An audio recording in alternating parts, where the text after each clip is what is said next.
Computer का इतिहास। क्या लगता है, क्या ये सिर्फ मशीनों के छोटे और तेज होने की कहानी है? नहीं, बिल्कुल नहीं। ये उससे कहीं ज्यादा बड़ी, कहीं ज्यादा गहरी कहानी है। असल में ये एक महाकाव्य है इस बात का कि कैसे हम इंसानों ने अपने ही दिमाग की ताकत को सिलिकॉन और बिजली के सिग्नल्स के जरिए बढ़ाया है। तो चलिए इसी दिलचस्प सफर पर निकलते हैं। और यही यही वो एक लाइन है जो इस पूरी कहानी का सार है। सोचिए जरा, कंप्यूटर कोई बाहर की चीज नहीं है, वो तो हमारे ही दिमाग का एक एक्सटेंशन है ना? एक आईने की तरह, जिसे हर नई पीढ़ी के साथ हम और ज्यादा साफ और ज्यादा बेहतर बनाते जा रहे हैं। तो इस कहानी को हम 5 पीढ़ियों यानी 5 जनरेशन्स में देखेंगे।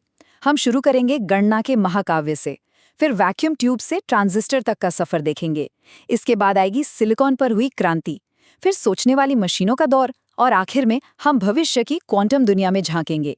चलिए शुरू करते हैं पहले पड़ाव से, गणना का महाकाव्य।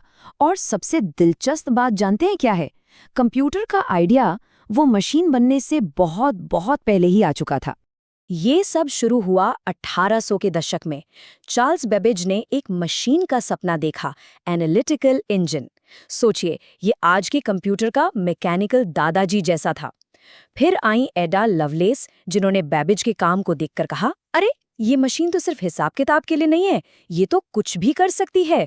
और बस यही सोच दुनिया की पहली प्रोग्रामिंग कॉन्सेप्ट बन गई। और फिर कई दशकों बाद आए एलन ट्यूरिंग। उनके कोड ब्रेकिंग के काम ने ये पक्का कर दिया कि हाँ, इलेक्ट्रॉनिक कंप्यूटेशन में सच में दुनिया बदलने की ताकत है। अब चलते हैं दूसरी पीढ़ी की तरफ। यहाँ से शुरू होता है असली इलेक्ट्रॉनिक सफर, ट्यूब से ट्रांजिस्टर तक, जिसने बड़े बड़े इलेक्ट्रॉनिक जाइंट्स को जन्म दिया।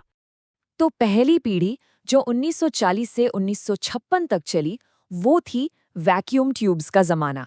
जरा कल्पना कीजिए, ऐसे कंप्यूटर्स जो पूरे के पूरे कमरे जितने बड़े होते थे, इतनी बिजली खाते थे जितनी एक छोटा मोटा शहर खा जाए, और सबसे बड़ी बात, हर दूसरे दिन खराब हो जाते थे। ENIAC का उदाहरण लेते हैं। इसके आंकड़े सुनकर तो होश उड़ जाएंगे। इसमें 17,000 से ज्यादा वैक्यूम ट्यूब्स थीं। वजन था 30 टन्स, और बिजली, जैसा मैंने कहा, एक छोटे शहर के बराबर।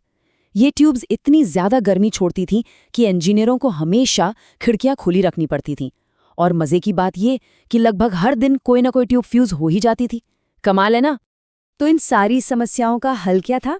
एक बहुत ही छोटी सी चीज, ट्रांजिस्टर। बेल लैब्स का ये छोटा सा आविष्कार भरोसेमंद था, कम बिजली लेता था, और इसने सचमुच सब कुछ बदल कर रख दिया।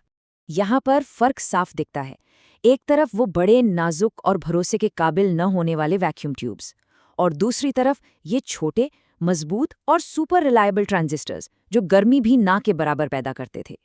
ये कंप्यूटिंग के इतिहास की एक, कह सकते हैं, बहुत बड़ी छलांग थी। और इसी ट्रांजिस्टर की बदौलत IBM 1401 जैसा कंप्यूटर बनाना मुमकिन हुआ। इसे पता है क्या कहते हैं? कंप्यूटर इंडस्ट्री का मॉडल टी। क्यों?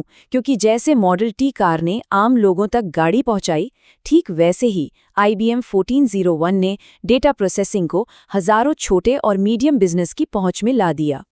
ठीक है, अब आते हैं तीसरे पड़ाव पर, सिलिकॉन पर क्रांति। अब देखिए, एक प्रॉब्लम सॉल्व हुई तो दूसरी खड़ी हो गई। नई चुनौती थी, बढ़ती हुई कॉम्प्लेक्सिटी को कैसे काबू में लाया जाए। इस नई समस्या को एक नाम दिया गया, द टिरनी ऑफ नंबर्स, मतलब संख्याओं का अत्याचार। हो ये रहा था कि कंप्यूटर पावरफुल तो हो रहे थे, लेकिन उनमें लगे हजारों लाखों ट्रांजिस्टरों को हाथ से एक एक तार से जोड़ना ये फिजिकली नामुमकिन होता जा रहा था। तो इसका हल क्या निकला? इंटीग्रेटेड सर्किट, जिसे हम सब IC कहते हैं। और ये आइडिया सच में क्रांतिकारी था। आइडिया ये था कि क्यों ना पूरे के पूरे इलेक्ट्रॉनिक सर्किट को ही सिलिकॉन के एक नन्हे से टुकड़े पर छाप दिया जाए। और इसी IC वाली पीढ़ी ने हमें वो चीज़ें दी जो आज भी हमारे कंप्यूटर्स की बुनियाद हैं, जैसे IBM का System/360, जिसने एक स्टैंडर्ड बनाया ताकि अलग अलग कंप्यूटर्स आपस में बात कर सकें। फिर आई कीबोर्ड और मॉनिटर, जिन्होंने उन पुराने मुश्किल पंच्ड कार्ड्स को हमेशा के लिए हटा दिया। और हाँ, ऑपरेटिंग सिस्टम, मतलब वो सॉफ्टवेयर जो कंप्यूटर के अंदर के सारे मुश्किल कामों को मैनेज करने वाला एक मैनेजर बन गया।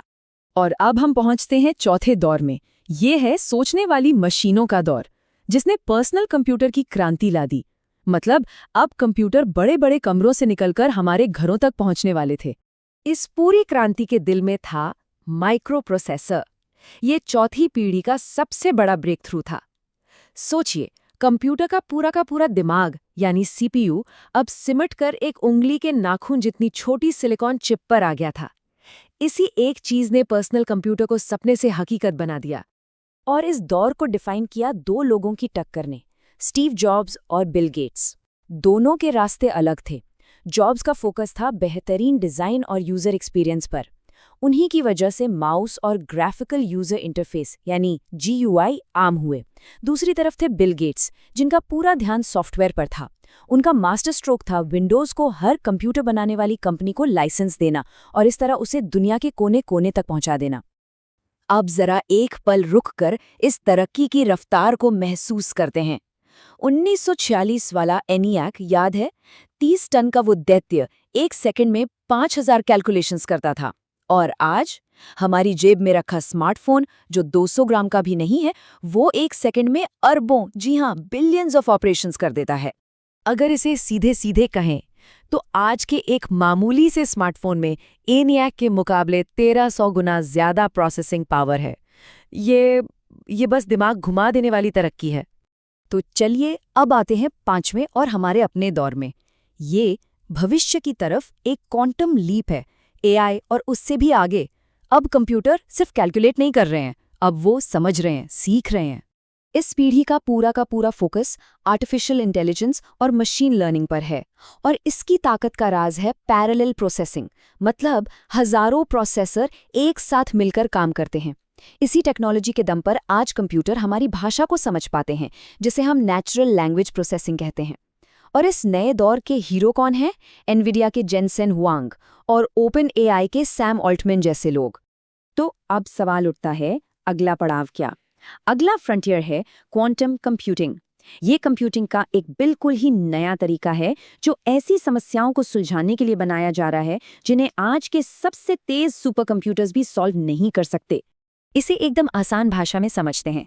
देखिए, हमारा नॉर्मल कंप्यूटर बिट्स पर चलता है, जो या तो 0 हो सकता है या 1, बस। लेकिन क्वांटम कंप्यूटर क्यूबिट्स का इस्तेमाल करता है, जो सुपरपोजिशन नाम की एक चीज की वजह से एक ही टाइम पर 0 और 1 दोनों हो सकता है। और एक साथ इतनी सारी संभावनाओं पर काम करने की यही काबिलियत इसे जबरदस्त पावर देती है। तो ये था पहली पीढ़ी से लेकर आज तक का सफर। हमने देखा कि कैसे कंप्यूटर धीरे धीरे हमारे दिमाग का एक और साफ आईना बनता जा रहा है। और ये हमें एक बहुत बड़े सवाल पर लाकर खड़ा कर देता है। हम इस आईने में, इस रिफ्लेक्शन में आखिर देखना क्या चाहते हैं? ये एक ऐसा सवाल है जिसका जवाब हम सबको मिलकर ही खोजना होगा।